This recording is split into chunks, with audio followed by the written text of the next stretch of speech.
ये क्वेश्चन देखिए जो कि यूपीएससी 2026 में पूछा गया था। ये हिस्ट्री का क्वेश्चन है। इसमें पूछा गया है which of the following temples have a nagara style shikhara.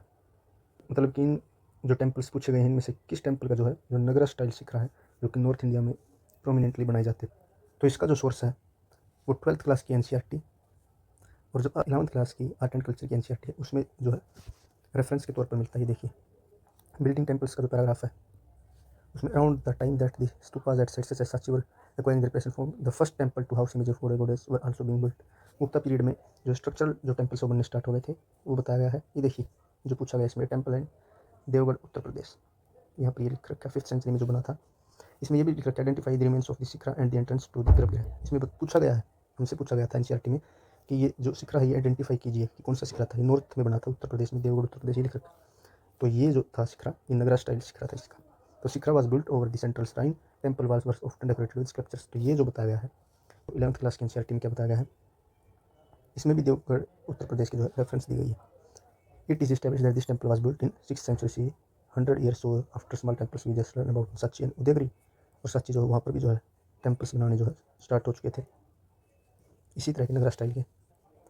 इसमें तो डायरेक्टली बताया गया है कि जो ये the tall and curvilinear shikhara also corroborates this date. मतलब कि जो कर्वीलिनियर जो शिखरा होता है इस प्रकार का ये नगरा स्टाइल का ही होता है।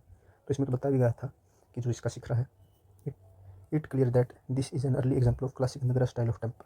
इसमें तो ये भी बताया गया जो ये टेम्पल जो हमने डिस्कस किया साची उदयगिरी और ये नगरा स्टाइल के टेम्पल्स है।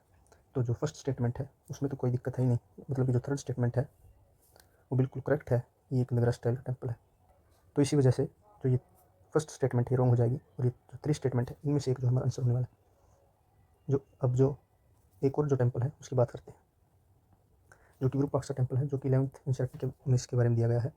ये देखिए इसका जो इसमें लिखा नहीं हुआ लेकिन जो आप देख पा रहे हैं ये विरूपाक्षा टेम्पल है। इसका जो देखिए आप पिरामिड शेप में जो पिरामिड शेप जो होते हैं विमान ये साउथ के टेम्पल्स में पाए जाते हैं। ये नगरा स्टाइल का टेम्पल तो नहीं है। तो जो ये विरूपाक्षा टेम्पल है यहाँ पर जो है विमाना स्टाइल का जो शिखर पाया जाता है जो कि द्रविड़ स्टाइल के अंदर पाया जाता है। तो फोर्थ स्टेटमेंट रॉन्ग हो जाएगी। एनसीईआरटी से जो हम 50-50 चांसेस पर पहुंच जाते हैं हमारे इस आंसर के करेक्ट होने पर। एहोल और बदामी के जो टेम्पल्स हैं इनके बारे में भी इसमें बताया गया है।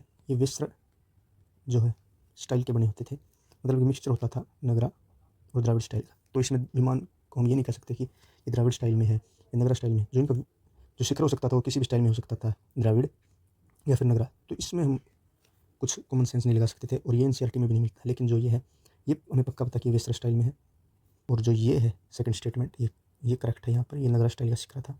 तो इसका बी जो है आंसर हो जाएगा।